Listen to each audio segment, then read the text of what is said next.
जय राधा माधव कुंज बिहारी।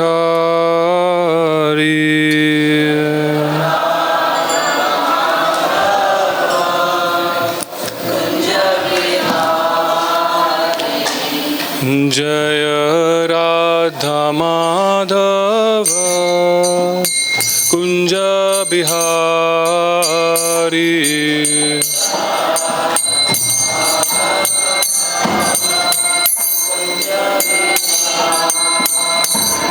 जय गोपी जन वल्लभा गिरिवरधारी।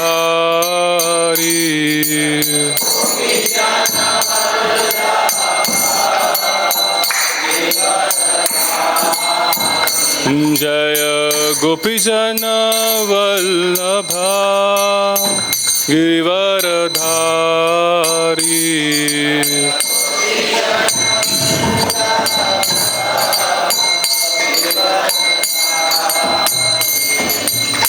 यशोदानंदन ब्रज जन रंजन।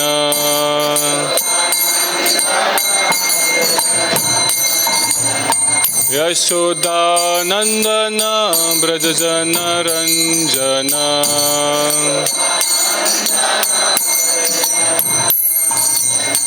यमुना तीरा बनचारी।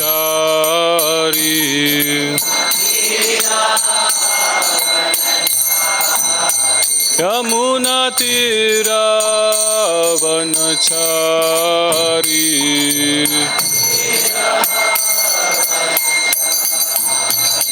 जय राधा माधव कुंज बिहारी।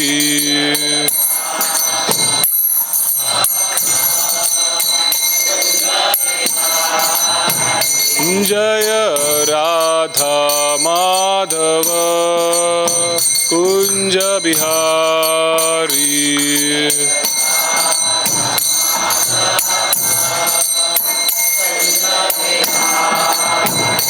जय श्री कृष्ण चैतन्य प्रभु Nityanand.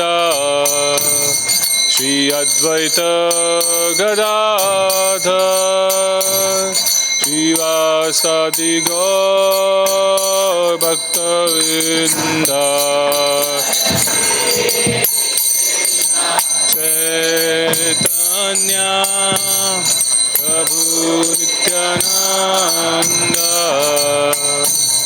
Shri Advaita Gadadhar.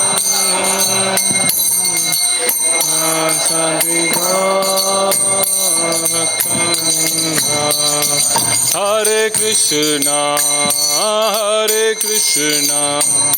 Krishna Krishna Hare Hare Hare Ram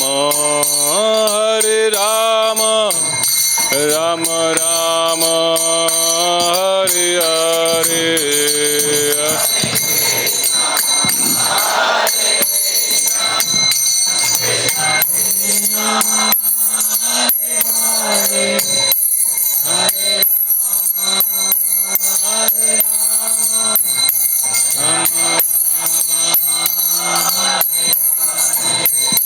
Hare Krishna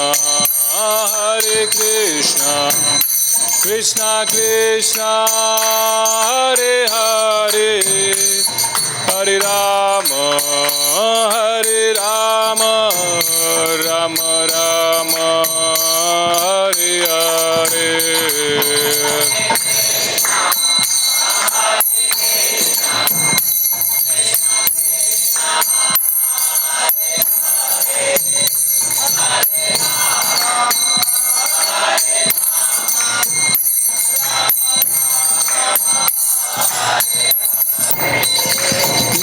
Hare Krishna Krishna Krishna Hare Hare Hare Ram Ram Ram Hare Hare.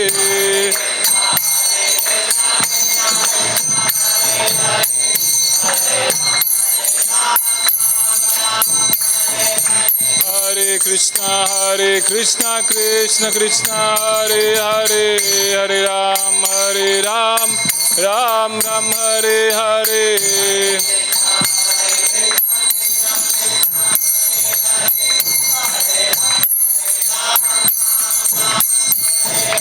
Hare Krishna Krishna Krishna Hare Hare Hare Ram Ram Ram Hare Hare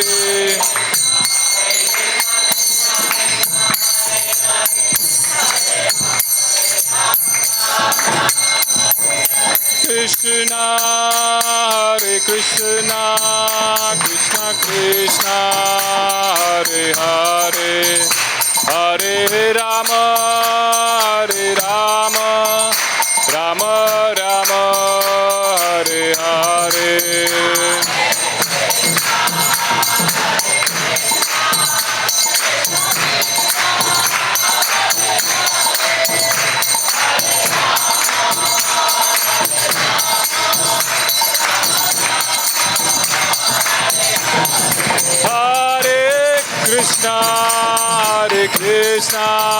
Krishna Krishna Hare Hare Hare Rama Rama Rama Hare Hare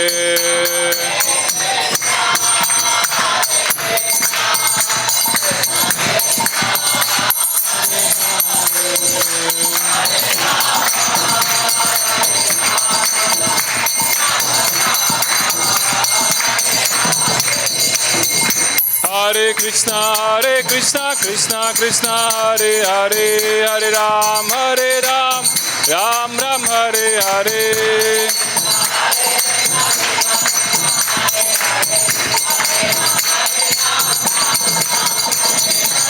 Hare Krishna Krishna Hare Hare Hare Ram Ram Hare Hare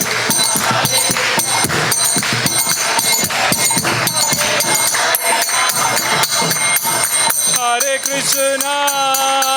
Krishna Krishna Hare Hare Hare Rama Rama Hare Hare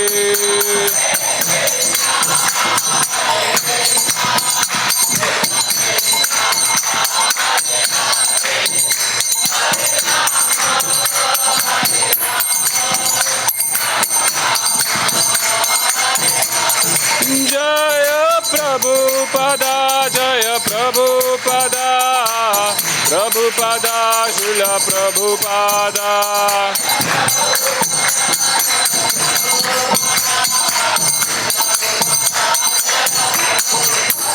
Nittai Gaura Hari Bol Hari Bol Hari Bol Nittai Gaura Hari Bol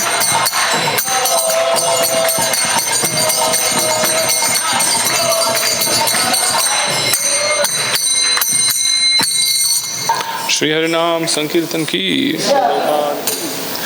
ओम नमो भगवते वासुदेवाय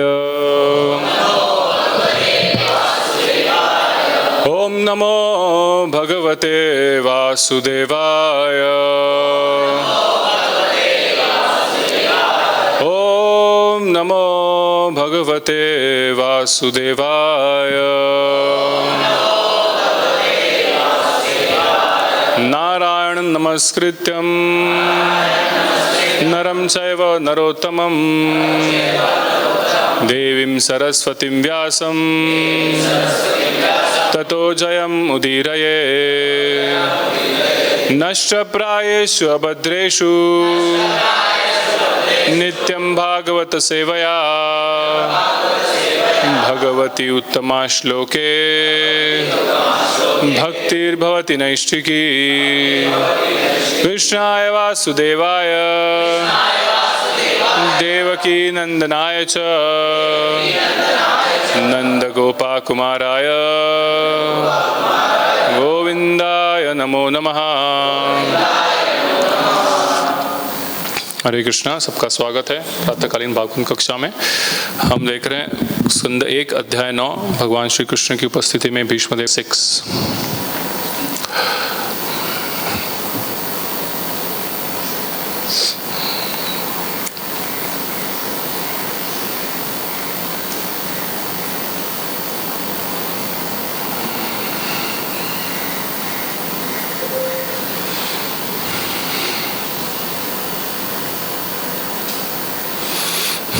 मेरे पीछे बोलिए। व्यवहिता पृतना मुखम निरीक्ष्य स्वजन वधा विमुखस्य दोष बुद्ध्या कुमतिम अर्हत आत्मविद्ययायस चरणरति परमस्य तस्य मेस्तु व्यवहिता पृतना मुखम निरीक्ष्य स्वजन वधाद् विमुखस्य दोष बुद्ध्या कुमतिम अर्हत आत्मविद्ययायस चरणरति परमस्य तस्तमेस्तु व्यवहिता पृतना मुखम निरीक्ष्य स्वजनवधाद् विमुखस्य दोष बुद्ध्या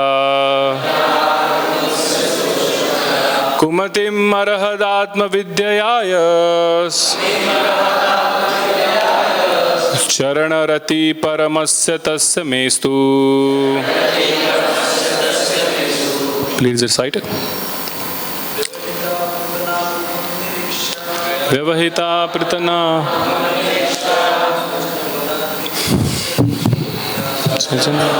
विमुखस्य दोष बुद्ध्या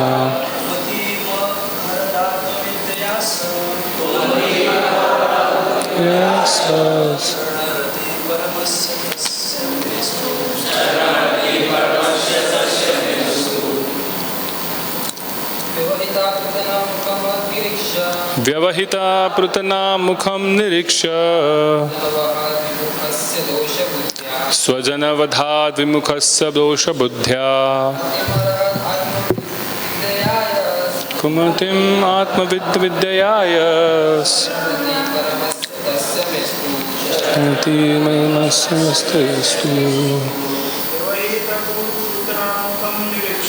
व्यवहिता पृतना मुखम निरीक्ष्य स्वजनवधाद् विमुखस्य दोष बुद्ध्या कुमतिम आत्मविद्ययायस चरणरति परमस्य तस्तमेस्तु। माता जी।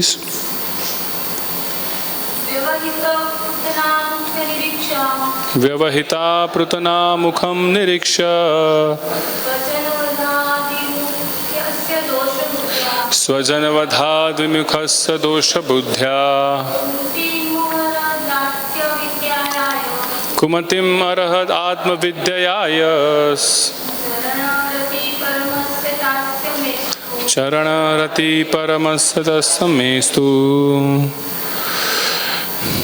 Word meaning. व्यवहिता दूर खड़े, पृतना सैनिकों के, मुखम मुंह को, निरीक्ष्य देखकर, स्वजन संबंधीगण, वधात मारने से, विमुखस्य झिकझिकने वाले से, झिकझिकने वाले का, दोष बुद्धिया दूषित बुद्धि से, कुमतिम अल्प ज्ञान, अर्हत समूल नष्ट किया, आत्मविद्या दिव्य ज्ञान से, यह जो चरणों का, रति ही आकर्षण, परमस्य परम का, तस्य उनके प्रति, मैं मेरा, अस्तु हो। शब्दार्थ और तात्पर्य कृष्ण कृपामूर्ति अभय चरणारविंद भक्तिवेदांत स्वामी श्रील प्रभुपाद द्वारा। श्रील प्रभुपाद की शब्दार्थ। जब युद्ध क्षेत्र में अर्जुन अपने समक्ष सैनिकों तथा सेनापतियों को देखकर अज्ञान से कलुषित लग रहा था, तब श्री भगवान ने उसके अज्ञान को दिव्य ज्ञान प्रदान करने समूल नष्ट कर दिया। उनके चरण कमल सदैव मेरे आकर्षण के लक्ष्य बने रहे। मेरे पीछे दोहराइए। जब युद्ध क्षेत्र में अर्जुन अपने समक्ष सैनिकों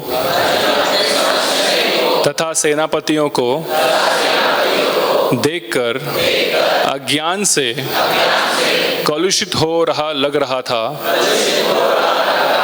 तब श्री भगवान ने उसके अज्ञान को दिव्य ज्ञान प्रदान करके समूल नष्ट कर दिया। उनके चरण कमल सदैव मेरे आकर्षण के लक्ष्य बने रहे। तात्पर्य। राजाओं तथा सेनापतियों को लड़ने वाले सैनिकों के समक्ष खड़ा होना पड़ता था। वास्तविक युद्ध की प्रणाली यही थी। तब राजा तथा सेनापति आज के तथाकथित राष्ट्रपति या रक्षा मंत्री जैसे नहीं होते थे। जब बेचारे सैनिक या भाड़े के सिपाही एक दूसरे से आमने सामने लड़ रहे होते थे, तो राजा या सेनापति घर में बैठे नहीं रह सकते थे। यह आधुनिक प्रजातंत्र का विधान हो सकता है, लेकिन जब वास्तविक राजतंत्र था तो सम्राट ऐसे नहीं होते थे, जो योग्यता पर विचार किए बिना चुने जाने वाले कायरों जैसे हो। जैसा कि कुरुक्षेत्र में युद्ध स्थल से स्पष्ट है, दोनों पक्षों के नेता यथा द्रोण, भीष्मदेव, अर्जुन तथा दुर्योधन सोए हुए नहीं थे। वे सभी ऐसे युद्ध में भाग ले रहे थे जो आबादी से कहीं दूर लड़ा जा रहा था। इसका अर्थ यह हुआ कि निर्दोष नागरिक प्रतिद्वंदी राजसी दलों के युद्ध के प्रभाव से बचे रहते थे। ऐसे युद्ध में जो कुछ हो रहा था उसे नागरिकों द्वारा देखे जाने की कोई आवश्यकता नहीं थी। उन्हें तो अपनी आय का चौथा भाग शासक को देना होता था, चाहे वे अर्जुन हो या दुर्योधन। कुरुक्षेत्र में युद्ध में दोनों दलों के सेनानायक आमने सामने खड़े थे। अर्जुन ने उन्हें अत्यंत करुणा से देखा तथा पछताने लगा कि राज्य लिप्सा के कारण युद्ध क्षेत्र में वह अपने स्वजनों को ही मार डालेगा। वह दुर्योधन द्वारा बनाए गए विशाल सैन्य व्यूह से रंच मात्र भी भयभीत नहीं था, लेकिन श्री भगवान का दयालु भक्त होने के कारण उसे सांसारिक वस्तुओं से स्वाभाविक वैराग्य था। अतएव उसने निश्चय किया कि वह सांसारिक वैभव के लिए युद्ध नहीं करेगा, लेकिन यह तो अल्प ज्ञान के कारण था। इसीलिए कहा गया है कि उसकी बुद्धि कलुषित हो गई थी। उसकी बुद्धि कभी भी कलुषित नहीं हो सकती थी, क्योंकि वह भगवान का भक्त था तथा नित्य सखा था। जैसे कि श्रीमद् भगवद गीता के 4 अध्याय से स्पष्ट है, अर्जुन की बुद्धि कुलुषित प्रतीत होती थी, अन्यथा मिथ्या देहात्म बुद्धि द्वारा भौतिक बंधन में पड़े कलुषित बद्ध जीवों के कल्याण के लिए श्रीमद् भगवद गीता का उपदेश देने का अवसर कैसे प्राप्त हुआ होता। श्रीमद् भगवद गीता संसार के बद्ध जीवों के उद्धार के लिए सुनाई गई, जिससे वे शरीर को मिथ्या ही आत्मा न मान बैठे और परमेश्वर के साथ आत्मा के नित्य संबंध को पुनः स्थापित कर सके। श्री भगवान द्वारा आत्मविद्या का प्रवचन मुख्य रूप से ब्रह्मांड के सभी भागों में समस्त व्यक्तियों के लाभ के लिए हुआ था। ओम अज्ञानतिमिरान्धस्य ज्ञानाञ्जनशलाकया चक्षुरुन्मिलितं येन तस्मै श्रीगुरुवे नमः। श्रीचैतन्यमनोभीष्टं स्थापितं येन भूतले स्वयं रूपा कदा मह्यं ददाति स्वपदान्तिकं। वन्देऽहं श्रीगुरौ श्रीयुतापदकमलं श्रीगुरून् वैष्णवांश श्रीरूपं सागरजातं सहगण रघुनाथान्वितं तं सजीवं साद्वैतं सावधूतं परिजनसहितं कृष्णचैतन्यदेवं श्रीराधा कृष्णपादा ललिता श्रीविशाखावितांश। नमः ओं विष्णुपादाय कृष्णप्रेष्ठाय भूतले श्रीमते भक्तिवेदांत स्वामिनिति नामिने। नमस्ते सारस्वते देवे गौरवाणी प्रचारिणे निर्विशेष शून्यवादी पाश्चात्यदेशतारिणे। नमः ओं विष्णुपादाय कृष्णप्रेष्ठाय भूतले श्रीमते भक्तिसिद्धान्त सरस्वतीति नामिने। श्रीवार्षभानवी देवी दायिताय कृपाद्भये कृष्ण संबंध विज्ञान दायिने प्रभवे नमः। माधुर्य उज्ज्वल प्रेमाध्या श्री रूपानुगा भक्तिदा श्री गौर करुणा शक्ति विग्रहाय नमोस्तुते। नमस्ते गौरवाणी श्रीमूर्तये दीनतारिणे रूपानुगा विरुद्धा अपसिद्धांत ध्वांतहारिणे। नमो गौर किशोराय साक्षात् वैराग्यमूर्तये विप्रलंबारसाम्बोधे पादाम्भोजायते नमः। नमो भक्ति विनोदाय सच्चिदानंद नामिने गौरशक्ति स्वरूपाय रूपानुगा वरयते। गौर आविर्भाव भूमिस्त्वं निर्दिष्ट सज्जन प्रिया वैष्णवा सार्वभौम श्री जगन्नाथाय ते नमः। वाञ्छा कल्पतरुभ्यश्च कृपा सिन्धुभ्य एव च पतितानां पावनेभ्यो नमो नमः। नमो महावदन्याय कृष्ण प्रेम प्रदायते कृष्णाय कृष्ण चैतन्य नामिने गौरतिशे नमः। पंचतत्वात्मकं कृष्णं भक्तरूपा स्वरूपकं भक्तावतारं भक्ताख्यं नमामि भक्तशक्तिकं। हे कृष्ण करुणा सिंधु दीनबंधु जगतपते गोपेशा गोपिका कांत राधा कांता नमोस्तुते। जयतां सुरतो पंगोर्मम मंद मतेर्गति मत्सर्वस्य पादाम्भोजौ राधा मदन मोहनौ दिव्याद्वन्द्वारण्य कल्पद्रुमाद श्रीमद् रत्नागार सिंहासनस्थौ श्रीमद् राधा श्रील गोविंद देवा प्रेष्ठालिभि सेव्यमानौ स्मरामि। श्रीमान् रासरसारंभी वंशीवत ततस्थित कर्षन् वेणुस्वनिर्गोपिर्गोपीनाथाय श्रीस्तु नः। तप्त कांचन गौरांगी राधे वृंदावनेश्वरी वृषभानुसुते देवी प्रणमामि हरिप्रिये। जय श्री कृष्ण चैतन्य प्रभु नित्यानंद श्री अद्वैत गदाधर श्रीवासादि गौर भक्त वृंद। हरे कृष्णा कृष्णा कृष्णा हरे हरे हरे राम राम राम हरे हरे। हरे कृष्णा। प्रभात थैंक यू।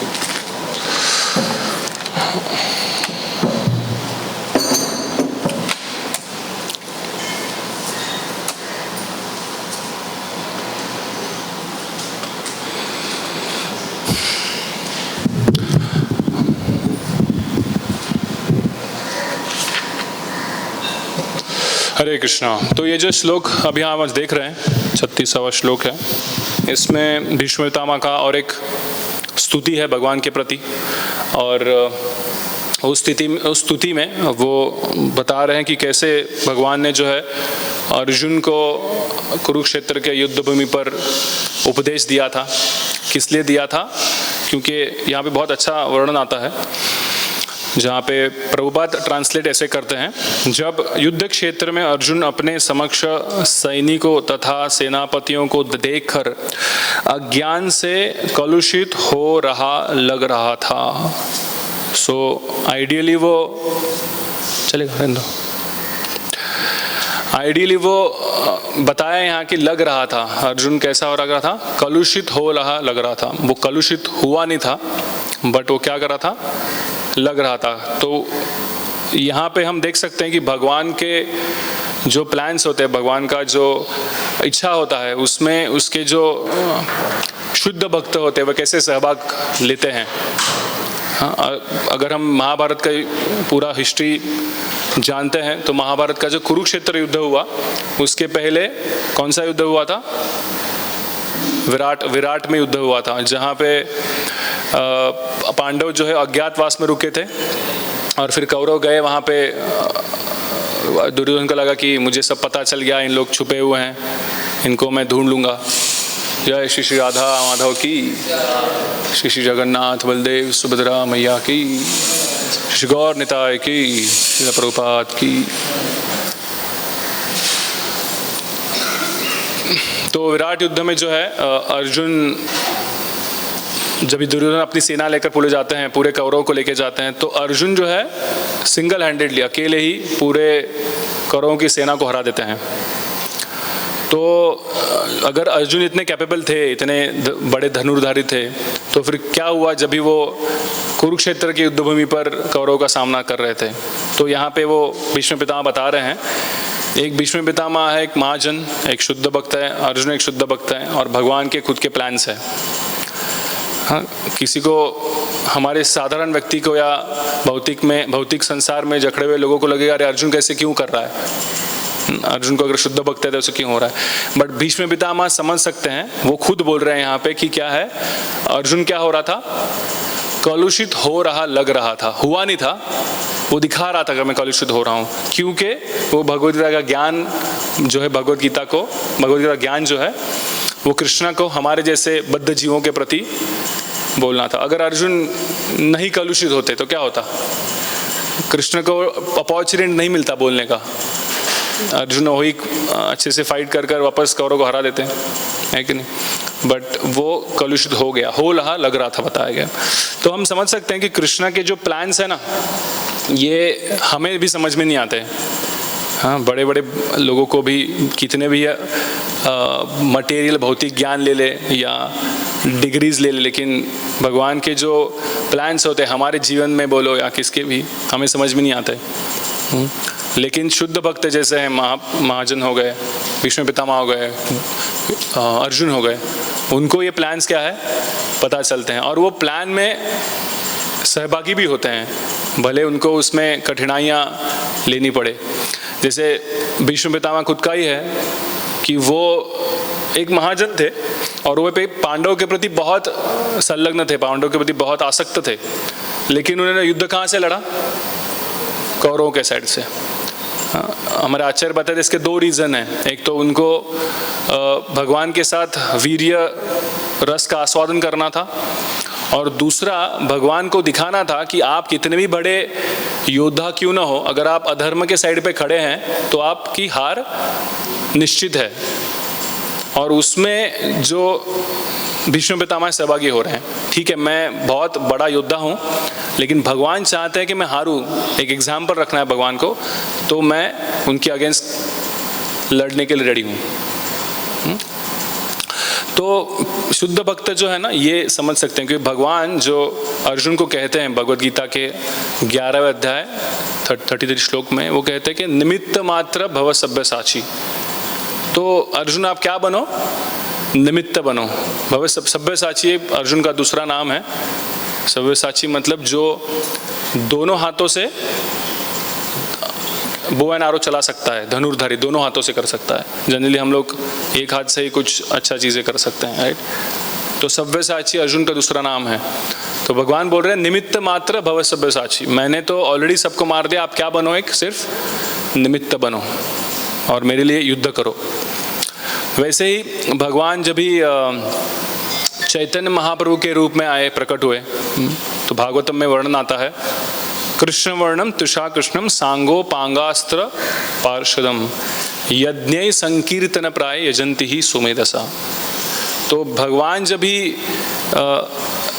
चैतन्य महाप्रभु बनकर आए, और उनको क्या करना था, क्या प्रोपेगेट करना था, संकीर्तन मोमेंट प्रोपेगेट करना था। तो इसलिए श्लोक में बताया गया कि ये जिसको समझेगा कि भगवान संकीर्तन यज्ञ करने के लिए आए हैं, और वो डांस और नृत्य करके, सिंगिंग करके अपना संकीर्तन मोमेंट चालू कर रहे हैं, वो लोग क्या कहलाएंगे, सुमेधसा। जो ये यज्ञ में सहभागी होंगे वो क्या कहलाएंगे, सुमेधसा, बहुत इंटेलिजेंट लोग कहलाएंगे। तो भक्त ही समझ सकता है भगवान का जो भाव क्या है जब ये चैतन्य महाप्रभु करके आए, क्योंकि उनके गुरु ने तो बोल दिया उनको, क्या बोला था, तुम इतने नॉलेजेबल नहीं हो, हाँ, तुम मूर्ख हो। और चैतन्य महाप्रभु खुद बोल रहे हैं, मेरे गुरु ने मुझे बताया मैं मूर्ख हूँ, मैं वेदाओं का अध्ययन करने का अधिकारी नहीं हूँ। तुम क्या करो, सिर्फ हरे कृष्ण मंत्र का जप करो। महाप्रभु खुद, कृष्ण खुद बता रहे हैं, मेरे गुरु मेरे को क्या बोल रहे हैं, मूर्ख बोल रहे हैं। तो मूर्ख है क्या कृष्ण? नहीं। बट वो क्यों कर रहे हैं? संकीर्तन मोमेंट का प्रचार करने के लिए कर रहे हैं। तो ये जिसको समझेगा उनको क्या कहा गया है, सुमेधसा, इंटेलिजेंट लोग कहा गया है। ऐसे ही प्रभुपाद के जीवन की स्टोरी आती है।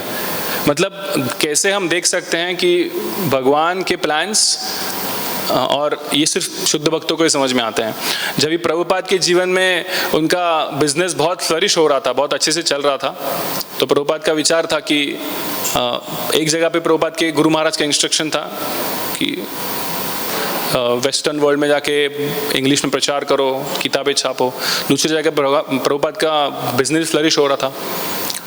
तो सडनली क्या हो गया, प्रभुपाद के फैक्ट्री में आग लग गया, जो सेल हो रहा था कम हो गया, उनके ड्यू पेमेंट्स बढ़ गए। तो प्रभुपाद सोच रहे क्यों हो रहा है, लेकिन प्रभुपाद को याद आ गया कि ये कुछ तो कृष्ण का प्लान है। फिर उनको श्लोक आगे याद आता है भागवतम का, यस्याहम अनुगृह्णामि हरिष्ये तद्धनम शनैः, जहाँ पे कृष्ण बोल रहे हैं कि जिसके ऊपर मुझे स्पेशल कृपा देनी है उसके मटेरियल पोजेशंस में क्या करता हूँ, छीन लेता हूँ। तो प्रभुपाद बोल रहे हैं ये कृष्ण का प्लान है कि मेरे जीवन में लॉसेस आ रहे हैं, ये कृष्ण का प्लान है। हम सोच पाएंगे ऐसे? कभी बिजनेस में लॉस हो गया या ले ऑफ हो गया, कंपनी में निकाल दिया, और कृष्ण का प्लान है प्रचार में लगना है। पॉसिबल ही नहीं है हमारे ऐसे व्यक्ति को ये समझ पाना। बट प्रभुपाद ये सोच रहे हैं कि मुझे क्या करना है, अभी प्रचार में ध्यान देना है। वैसे ही जब ये सेकेंड वर्ल्ड वॉर चल रहा था तो प्रभुपाद कोलकाता में थे, और अभी थोड़ा वॉर का सिचुएशन आया था कुछ दिनों पहले। फिर वो सब जगह पे सायरन बज रहे थे, हाँ, ब्लैकआउट हो रहा था, सब ड्रिल्स चल रहे थे। तो एक्चुअली वर्ल्ड वॉर 2 में बहुत डिफ़िकल्टी हुआ था, और जापानीज़ जो थे वो इंडिया पे बॉम्बिंग कर रहे थे, ईस्ट साइड ऑफ इंडिया, मतलब कोलकाता वो रीजन में। तो कोलकाता में सायरन बज रहे थे और लोग जो है अपने घर छोड़कर भाग रहे हैं। तो वहाँ पे प्रभुपाद की जो धर्म पत्नी थी, उन्होंने बोला कि मैं छोड़ के नहीं जाऊँगी। तो प्रभुपाद बैठे हैं, अब ये नहीं जाएगी, मैं कहाँ पे जाऊँ। तो प्रभुपाद घर में बैठे हैं। तो किसी ने पूछा प्रभुपाद को, आपको डर नहीं लग रहा है बॉम्ब गिरेगा? तो प्रभुपाद कह रहे हैं कि जब भी बॉम्ब गिरेगा आवाज़ आएगा ना सा,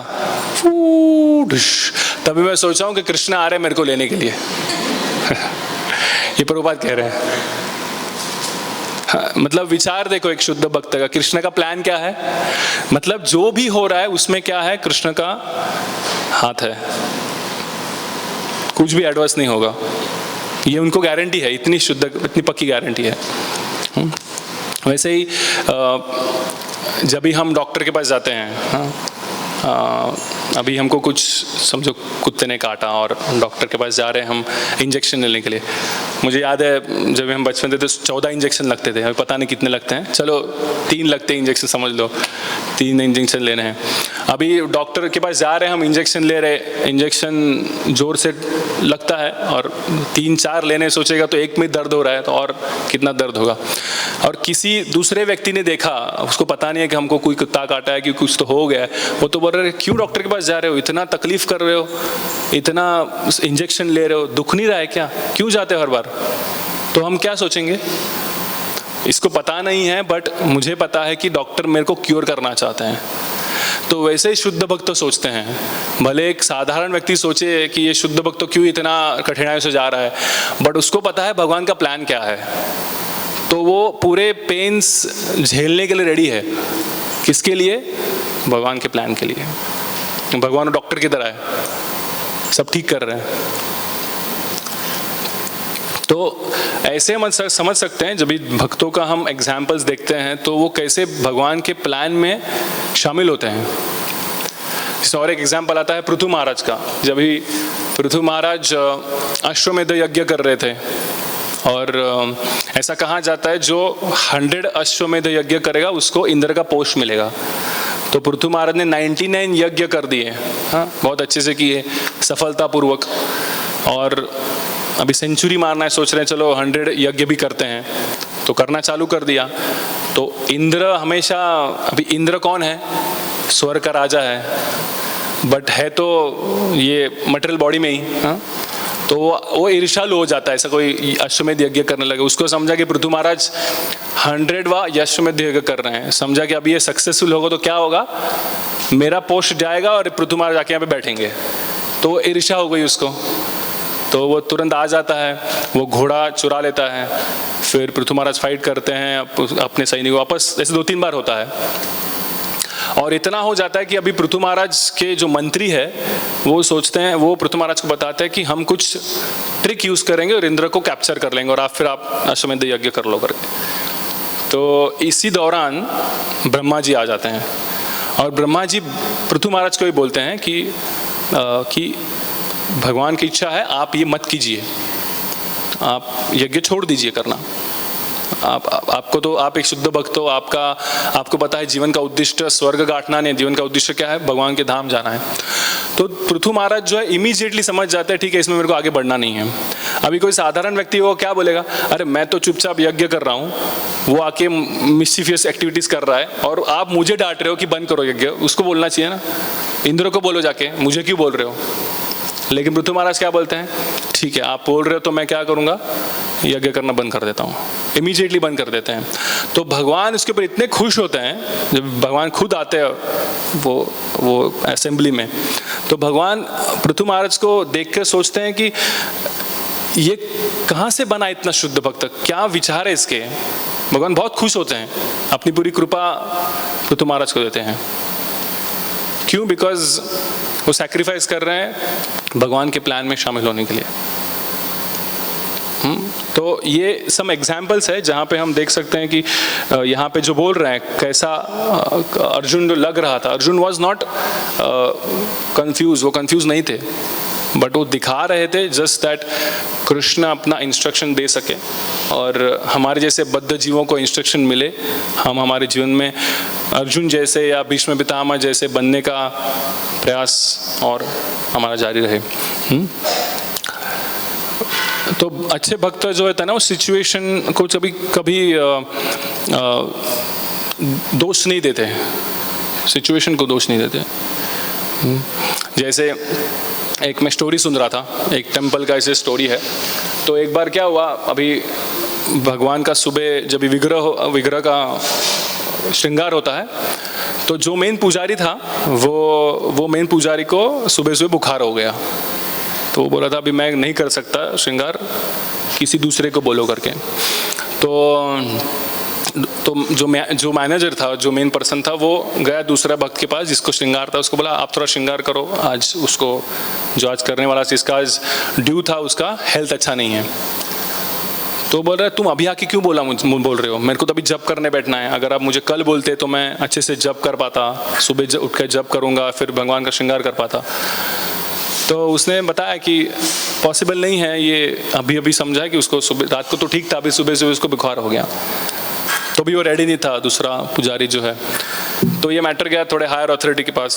तो हायर अथॉरिटी पुजारी को बुला लिया, जो करने वाला था, जिसको बोला गया था। उसको बोला अगर तुम्हारे गुरु महाराज आपको बताएंगे कि आज भगवान का श्रृंगार करो, आप करोगे कि नहीं? तो बोला हाँ ज़रूर करूँगा, क्यों नहीं। हाँ, हम लोग तो रोज़ सुबह मंगलाती में गाते हैं ना, श्री विग्रहारा धन नित्य नाना, श्रृंगार मर्दिन मार्जना। तो भगवान गुरु ही क्या करते हैं, हमको विग्रह की सेवा में लगा रहे हैं। तो फिर उसने वो जो प्रेसिडेंट था उसने पूछा अच्छा अगर राधा माधव या राधा कृष्ण खुद आएंगे आपको बोलने के लिए कि आज मेरा श्रृंगार आप करो, तो आप करोगे कि नहीं? तो हाँ ज़रूर करूँगा, क्यों नहीं करूँगा, जिंदगी भर ऐसे करते रहूँगा मैं। तो उसने बोला तो आज समझ लो ना कि ये जो भक्तों को फीवर आया है तो भगवान का बुलावा है और आपको बुलाया गया है श्रृंगार करने के लिए। तो बोल रहा है अरे मेरे को तो ऐसा किसने बताया नहीं। तो क्यों नहीं बता पाया, क्यों नहीं समझ पाया वो? बिकॉज उसने उतना सोच नहीं पाया। बट जो हायर डिवोटीज है उसको समझ में आया कि ये भगवान का इच्छा है, करे श्रृंगार। तो जब भी सेवा का अपॉर्चुनिटी आ रहा है तो हमें ऐसा नहीं सोचना चाहिए कि मुझे क्यों मिल रहा है। अरे हम जप कर रहे हैं ना, जप का मतलब क्या है? हे राधे हे कृष्ण, आपकी सेवा में मुझे लगाई है। तो जब भी सेवा हमारे पास आता है तो हमें ठुकराना नहीं चाहिए कि वो भक्त मुझे इसकी सेवा क्यों दे रहा है। हाँ, भगवान मतलब डायरेक्ट भगवान ही बताने चाहिए, ऐसा नहीं है। हमको सेवा जब मिलता है किसी भक्त के माध्यम से, हमें वो स्वीकार कर लेना चाहिए। तो ये भगवान के प्लान में हमें हमारे प्लान सम्मिलित करना, ये भगवान के प्लान के हिसाब से हमारे प्लान बनने चाहिए। क्योंकि शुद्ध भक्त वही करते हैं, वही अपने को भगवान की सेवा में एंगेज करने के लिए हमेशा तत्पर रहते हैं, है कि नहीं? कुंती महारानी का एग्जाम्पल है कि कितना कठिन समय से वो गुजरी है। हाँ, लेकिन हमेशा कैसा है, भगवान के प्रति संलग्न भाव इतना हो कि भी आगे जाके वो प्रे कर रही है कि और मुझे दुख दो ताकि आपका दर्शन हो सके, है कि नहीं? तो ये हम देख सकते हैं कि दिस इज हाउ जो शुद्ध भक्त है ये अपना आचरण रखते हैं, कभी क्वेश्चन नहीं करते। जनरली साधारण व्यक्ति या कंडीशन सोल के जीवन में कुछ कठिनाई आते बोलते वाई मी, मेरे जीवन में ऐसा क्यों हो रहा है, भगवान मेरे जीवन में ऐसे क्यों कर रहे हैं। बट शुद्ध भक्त कभी क्वेश्चन नहीं पूछते वाई मी, उल्टा इट्स ट्राई मी, मेरे को ही ट्राई करो। हम देखते हैं कि कभी भी जब भी ऐसे भगवान को, प्रभुपाद को जब पूछा जाता था या किसी सीनियर भक्तों में पूछते हैं क्वेश्चन कि ये हो पाएगा, तो उनका हमेशा आंसर रहता है यस कृष्णा विलिंग। हाँ, कृष्णा विलिंग हम ही कर पाएंगे, Krishna wills we will do that. So अगर भगवान की इच्छा है तो हो जाएगा, ऐसे नहीं कि हम कर पाएंगे। भगवान की इच्छा क्या है हमें पता नहीं है, बट अगर होगी भगवान की इच्छा तो कार्य सफल होगा, संपन्न होगा। और भगवान पे निर्भर होने का ज़रूरत क्या है, या ये डिपेंडेंसी आने का ज़रूरत क्या है? बिकॉज भगवान भगवद्गीता में कह रहे हैं ना, वेदाहम समतीतानि वर्तमानानि च अर्जुन भविष्यानि च भूतानि माम तु वेद न कश्न, कि मुझे तीनों पास्ट भी पता है, प्रेजेंट भी पता है, फ्यूचर भी पता है। तो भगवान is in complete control, Lord is in complete control, और हम नहीं है कंट्रोल में, इसलिए हमको डाउट आता है ये होगा कि नहीं। बट भगवान तो पूरे कंट्रोल में है। तो अगर वो सिचुएशन के कंट्रोल में है तो वो एडजस्ट कर पाएंगे। भक्तों के लिए सिचुएशन एडजस्ट करना उनके लिए बहुत आसान है, राइट? तो इसलिए यहाँ पे जो वर्णन आता है कि अर्जुन कैसे लग रहा है कि वो कंफ्यूज हो रहे हैं, बट वो एक्चुअली कंफ्यूज नहीं हो रहे हैं। भगवान के इंस्ट्रक्शन के लिए वो रेडी है। कितने डाउट्स थे अर्जुन को कि ये मैं फाइट क्यों ना करूं, इसके लिए डाउट्स पूछे उन्होंने। बट वो कैसा था, ये सब हमारे जीवन में जो डाउट्स आते हैं वो अर्जुन रिप्रेजेंट कर रहे हैं और उससे कृष्ण से आंसर लेना चाहते हैं। और यहाँ पे और एक वर्णन आता है जो लीडर्स का वर्णन आता है, बहुत अच्छा प्रभुपाद यहाँ पे लिखते हैं कि कैसे वो समय पर जो क्षत्रिय होते थे, क्षत्रिय राजा जो होते थे, ये कभी भी अपने सैनिकों को सिर्फ लड़ने को नहीं भेजते थे, है कि नहीं? वो हमेशा जब युद्ध हो रहा है तो उसमें फ्रंट लाइन पर खड़े होते हैं फाइट करने के लिए। नहीं, आजकल कैसे होता है कि कोई ऑर्डर देने वाला दिल्ली में बैठा है या कि दूसरे जगह बैठा है और बेचारे सैनिक जो है वो युद्धभूमि पर लड़ रहे हैं, मर रहे हैं। बट अगर हम क्षत्रिय डेफिनेशन देखें या क्षत्रिय शिवलरी बोलते हैं वो देखें तो कैसा है, किंग जो है क्या रहेगा, सबसे आगे खड़ा रहेगा। अगर हम महाभारत का डिस्क्रिप्शन देखते हैं तो सबसे आगे कौन खड़े थे? पांडव, इस अर्जुन के साइड पे, पांडव के साइड पे सब पांडव खड़े थे और वहाँ पे भीष्म पितामह, द्रोणाचार्य, सब एल्डरली किंग्स खड़े थे। ऐसा नहीं कि वो पीछे बैठे और आगे उनके सैनिक लड़ रहे हैं, फ्रंट लाइन पर उन लोग खड़े थे। तो मैं कथा सुन रहा था भगवान कैसे भक्तों को इस मामले में हेल्प करते हैं, क्योंकि क्षत्रिय राजा जो होता है, असली राजा कौन है? ये भगवान का रिप्रेजेंटेटिव है। जैसे भगवद गीता में कृष्ण कहते हैं ना, एवं परंपरा प्राप्तम इमम राजर्षयो विदु। तो ये जो ज्ञान है ये कैसे जाता है, पास होता है? राजर्षि लोग, राजर्षि मीन्स कौन? Saintly Kings. वो किंग्स हमको, जो भक्त है, जो किंग भक्त है, वो इस नॉलेज को समझता है, वो नॉलेज पास ऑन करता है। तो गोविंद जी का एक कथा मैं आपको बताता हूँ, बहुत बहुत अच्छा कथा है जो मैंने सुना था एक लेक्चर में। तो गोविंद जी का आपको पता रहेगा, गोविंद जी का पूरा बैकग्राउंड। अर्लियर वो वृंदावन में थे और फिर मुगलों ने अटैक किया, तो गोविंद जी का जो मूल विग्रह है वो राजस्थान में जयपुर में शिफ्ट हो गया। तो जयपुर की राजा की वो कथा है। एक बार जयपुर का राजा, उनका एग्जैक्टली नाम नहीं पता, बट वो बहुत ही उच्च कोटि के भक्त थे। भले राजा था, क्षत्रिय था, बट भगवान के बहुत बड़े भक्त थे। और जब भी वो, उनका सुबह का ऐसा रूटीन होता था कि सुबह जब भी उठते थे, भगवान की अर्च विग्रह सेवा, उनका खुद का साधना, ये सब चलते रहता था दिन भर, करीबन सुबह के टाइम पे 12 बजे तक। और 12 बजे के बाद वो बाहर निकलते थे एडमिनिस्ट्रेटिव ड्यूटीज़ करने के लिए, राज्य का सब कुछ बाहर संभालने के लिए। ये सबको पता था, उनके मंत्रियों को पता था, सैनिकों को पता था कि राजा एकदम बहुत ही धार्मिक है और भगवान के प्रति, भगवान का भक्ति बहुत अच्छे से करते हैं। तो अपोजिट पार्टी को भी ये पता था, राजा सुबह के टाइम पे बाहर नहीं निकलता है। तो उन्होंने क्या किया, इसके बारे में थोड़ा एडवांटेज उठाया कि उन्होंने सोचा कि चलो सुबह के टाइम पे अटैक करते हैं राजा के राज्य पर, और राजा भी तो अंदर रहेगा, बाहर नहीं निकलेगा, और हम आराम से जो है सैनिकों को मार सकते हैं। तो सच में ऐसा बाहर के जो अपोजिट पार्टी वाले एक बार अटैक करते हैं उसके राजा के किंगडम पर, और फिर मंत्रीगण और सब सैनिक तो एकदम कंफ्यूज हो जाए क्या करना है अभी। तो सब लोग राजा को अप्रोच करते हैं, राजा के दरवाजे पे नॉक करते हैं। उनको पता है कि राजा बाहर नहीं आएगा, लेकिन बहुत ज़ोर से नॉक करते हैं और वो बाहर आता ही नहीं है। और फिर सैनिक जो है, अभी सब लोग कंफ्यूज होता है, राजा नहीं है, लीडर नहीं है हमारा, जो मेन सामने खड़ा रह के लड़ने वाला है वही नहीं है, तो हमें प्रोत्साहन कौन देगा। तो सैनिक इधर उधर भागने लगते हैं और जो अपोजिट पार्टी है वो विनिंग पोजीशन में आता है। ऐसे में ही सुबह के टाइम पे बिफोर 12 ओनली राजा बाहर आता है एकदम जोर से और एकदम घमासान युद्ध करता है, अकेला ही घोड़े पर बैठकर।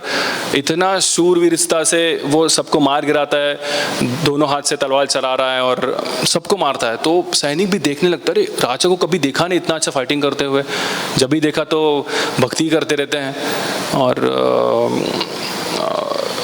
ऐसा तो फाइटिंग कभी देखा नहीं हमने। और राजा बहुत वैलर, मतलब एकदम शूरवीरता से सबको मार गिराता है, सब सैनिक, अपोजिट पार्टी के सब सैनिक मर जाते हैं। तो सब मंत्रीगण कंफ्यूज हो जाते हैं। और राजा जब भी फाइटिंग कर रहा है तो फाइटिंग करते करते बीच में ही सामने वाले किसी सैनिक का मार लगकर राजा के राइट घुटने पर तलवार लगती है और उधर कट हो जाता है। तो भी राजा लड़ते रहता है, बहुत अच्छे से लड़ता है, सब सैनिकों को मार गिराता है और हो गया, बैटल खत्म। बाहर के जो अपोजिट वाले सब हार गए।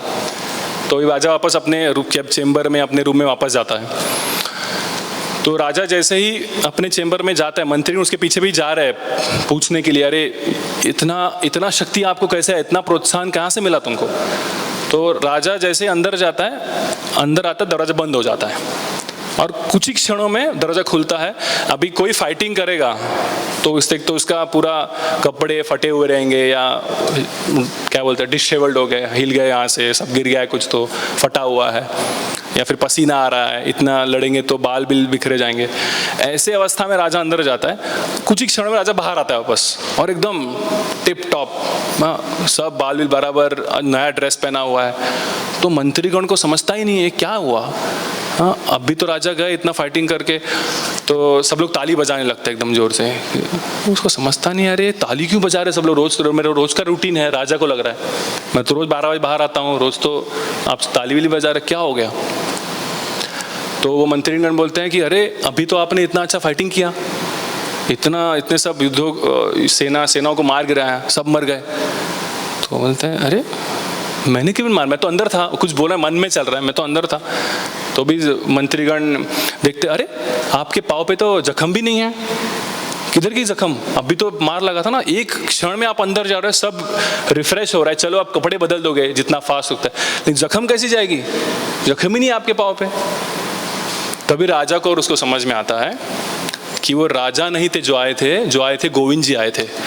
तो उन लोग तुरंत भागते हैं, मंत्रीगण, जहाँ पे गोविंद जी का विग्रह है, और गोविंद जी के मंदिर में जाते हैं, और वो जब भी वो विग्रह देखते हैं तो गोविंद जी के पाँव पे यहाँ पे कट रहता है मगर भक्ति कर रहा है, अपने प्रजा को सही मार्ग पर लेके जा रहा है। तो भगवान भी आकर उसकी मदद करने को तैयार है। तो ऐसा होता है। राजा, एक्चुअली राजा रिप्रेजेंटेटिव क्यों जाता है? इसीलिए कि वो सिर्फ एडमिनिस्ट्रेशन नहीं कर रहा है, सिर्फ अपना टैक्सेस कलेक्ट करना या अपना पूंजी भरना या अपने बच्चों को दूसरे राजगद्दी बिठाना, ये सिर्फ उद्देश्य नहीं है। तो प्रजा मीन्स व्हाट? प्रजा का मीनिंग है आदमी लोग नहीं, जो भी उस किंगडम में जिसने भी जन्म लिया है वो सब कुछ प्रजा है। एक छोटे चींटी से लेकर बड़े हाथी तक सब लोग प्रजा है वो राजा के लिए।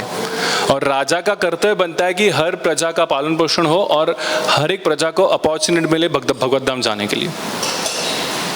तो ये राजा का कर्तव्य होता है, इसलिए उसको राजर्षि कहते हैं। बट ऐसे राजर्षि अभी रहे नहीं। प्रभुपाद कहते हैं, प्रभुपाद ने अपने एक लेक्चर में कहा था कि Chhatrapati Shivaji Maharaj was the last राजर्षि। सो क्यों ऐसे? इसके बाद कोई है ही नहीं राजर्षि किंग्स। तो कहाँ से प्रजा को प्रोत्साहन मिलेगा भक्ति करने के लिए? कहाँ से प्रोत्साहन मिलेगा कि भगवान के प्रति शरण जाए? अगर राजा का भरोसा है तो प्रजा का भी भरोसा बढ़ेगा। भगवान भी धर्म रक्षति रक्षत कहते हैं ना, कि जो धर्म की रक्षा करता है उसको भगवान रक्षा करते हैं। तो ये हम देख सकते हैं आज के श्लोक से कि कैसे अर्जुन या पांडव बहुत ही धार्मिक थे, भगवान के प्लान में उनका पूरा सहयोग था। तो इसलिए भगवान भी उतने ही तत्पर है कि उनको कैसे प्रोटेक्शन दिया जाए, कितने भी गलतियां क्यों ना हो। भगवान क्या कर रहे हैं? उनको हमेशा प्रोटेक्शन दे रहे हैं। जैसे एक स्टोरी आता है मैंने सुना था कि जब भी सब कौरव मर गए और दुर्योधन सिर्फ अकेला बचा है, तो अभी दुर्योधन बहुत शक्तिशाली था, मतलब he was a mess fighter, बहुत बलवान था, और दुर्योधन का सिर्फ सामना कर सकता था भीम, है कि नहीं? तो जब भी दुर्योधन पड़ा, अभी अकेला बचा है, उसको साथ फाइटिंग करना है। हम तो 5 जन बचे हैं, तुम चुनो तुमको किसके साथ फाइट करना है। अगर तुम हमारे में से किसी को भी हरा दोगे तो राज्य तुम्हारा, है कि नहीं? तो कृष्ण सोचते हैं पीछे, देखो और एक गलती कर दिया इसने, अरे तुम ऐसा ऑफर क्यों देते हो? इतना तुम हर संकट से बचा रहा हूँ। क्योंकि अगर दुर्योधन के सामने नकुल, सहदेव, इवन अर्जुन भी मेस फाइटिंग में जाता तो हार ही जाता, युधिष्ठिर खुद भी हार जाते। ओनली पर्सन जो मार सकता था दुर्योधन का तो था भीम। तो युधिष्ठिर में सीधा बोलना चाहिए भीम से फाइट करो। तो क्या बोल रहे हैं? किसके साथ भी फाइट करो, किसको भी हरा तो एक जन को, तुम जीत जाओगे। बट वहाँ पे कृष्ण भी दुर्योधन के हृदय में बैठे हुए हैं, उसका भी ईगो हर्ट हो रहा है कि नहीं? अरे मैं किसके साथ भी फाइट कैसे करूं, मेरे को तो भीम के साथ ही फाइट करना है। तो वहाँ से भी दुर्योधन के जो रिप्लाई है कि नहीं मैं भीम से ही फाइट करूंगा, ये भी कहाँ से आ रही है? भगवान कृष्ण ने उसके हृदय में से दे रहे हैं उत्तर को भी भीम से ही फाइट करना, तो ऐसा ही बोल तो भगवान वहाँ से ही बचा रहे हैं कि नहीं? तो ये इस स्तर तक भगवान जाते हैं भक्तों को बचाने के लिए। ये हम पांडव के जीवन से देख सकते हैं, भीष्म पिता के जीवन से देख सकते हैं। और हमारे लिए उपदेश ये है कि हमें भगवान के प्लान में जब भी भरोसा रखना है, कैसे रखना है? प्रभुपाद के इंस्ट्रक्शन को फॉलो करते हुए, आचार्यों को फॉलो करते हुए, सीनियर डिवोटीज को फॉलो। जब भी इंस्ट्रक्शंस आते हैं हमको समझना है कि हमारे लिए कुछ सेवा का अपॉर्चुनिटी है, let us do it. When there is a question, हमारे जब भी क्वेश्चन आएगा ये क्यों, मैं क्यों करूं, तभी फिर हमारा स्पिरिचुअल लाइफ कैसे बढ़ेगा फिर। इसलिए हमें प्लान नहीं समझेगा भगवान का क्या है, हमारे लिए क्या है, हम कठिनाइयों में से जाएं। बट एक शुद्ध भक्त समझ सकता है, प्रभुपाद समझ सकते हैं, हमारे लिए प्रभुपाद ने इंस्ट्रक्शन दिए हुए हैं इतने सारे। प्रभुपाद कहते हैं कि I have written everything in my books, just read it, आपको सब समझ में आएगा। इवन आपके नॉट ओनली क्या है मेरे लिए, कृष्ण का प्लान एक ही है कि हमें संकीर्तन मिशन में प्रचार करना है, और उसके लिए हमारे मटेरियल जीवन में, भौतिक जीवन में कितने भी उलथा पालत हो, we should be ready to help in the plan of Shri Chaitanya Mahaprabhu. Hare Krishna. Right on time. किसका क्वेश्चन है? किसका प्रश्न, कुछ शंका? यस वत्सल भक्ति प्रभु। यस प्रभु।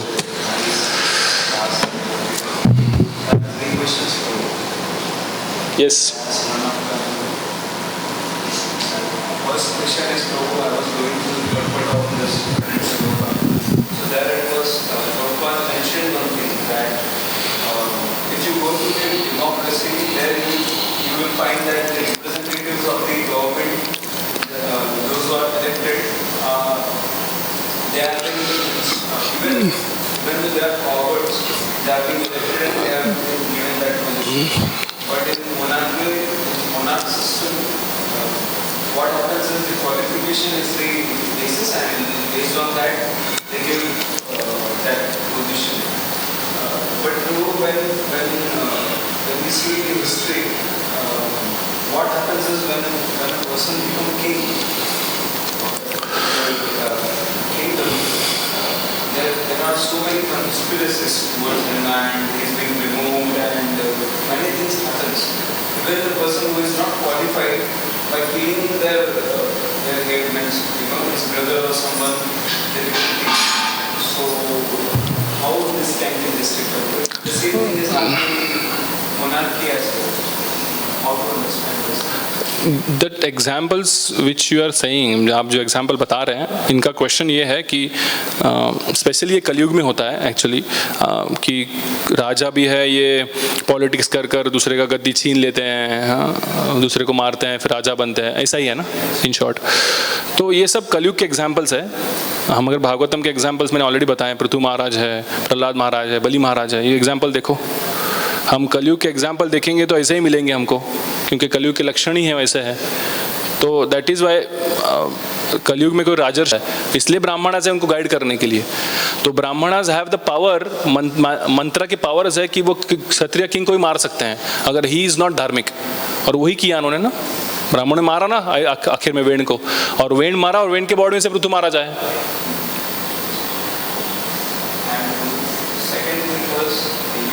थर्ड तीन सेकंड पूछा ना अभी। अच्छा ठीक है। Second was Prabhu gave example of the Prithu Maharaj example. Prithu Maharaj was incarnation of the Lord. So if Lord is doing something, then it's for the welfare of everyone. There is one sloka in Bhagavatam. I don't remember exactly right now, but Dharma Sakshat Bhagavatam states that Lord is the one who sets the standards. So if Prithu Maharaj is the incarnation of the Lord, he is doing something, definitely indeed it's for the welfare of everyone. So Brahma would have thought that my Lord, if he is doing that yajna for everyone's welfare, then why I should stop him? He could have stopped Indra. You should not stop the Lord, because he is Lord himself.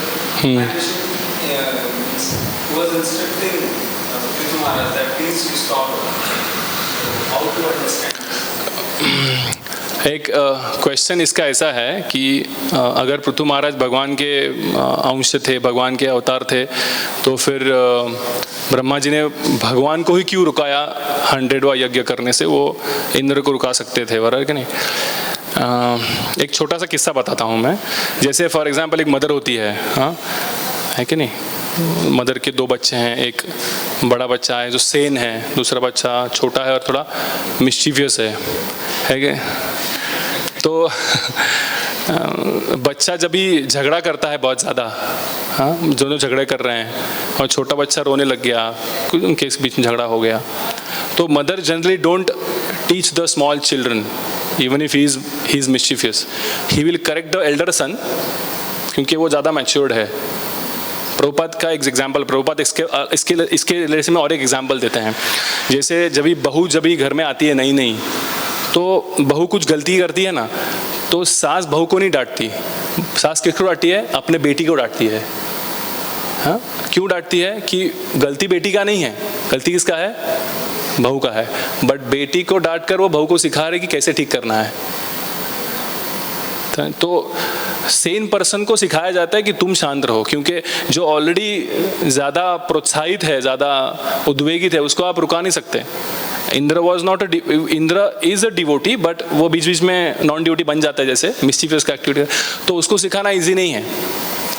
Prithu महाराज उसमें qualities दिखा रहा है कि इतना होने के बाद शुद्ध भक्त का क्वालिटी वो चैप्टर में से बाहर आ रहा है कि वो he was aligning himself with the plan of the Lord. भगवान के प्लान के साथ वो रेडी था एडजस्ट करने के लिए, even to the extent that Indra का पोजीशन मेरे को छूटेगा मेरे से तो भी रेडी था। ये सीख है उसमें से, समझा?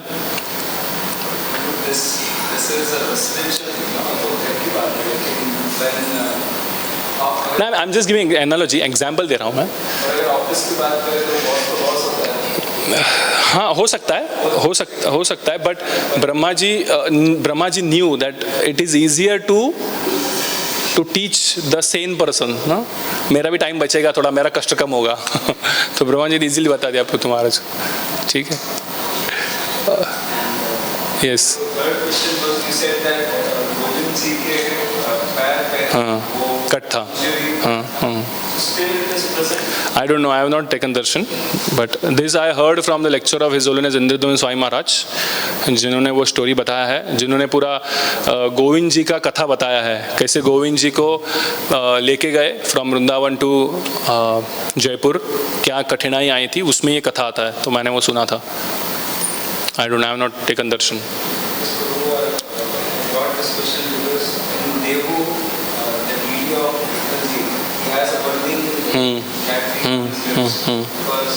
हो सकता है कट अभी भी हो सकता है। Let's go to Govind ji and check. Hare Krishna. ग्रंथराज श्रीमद् भागवतम की, श्रील प्रभुपाद की।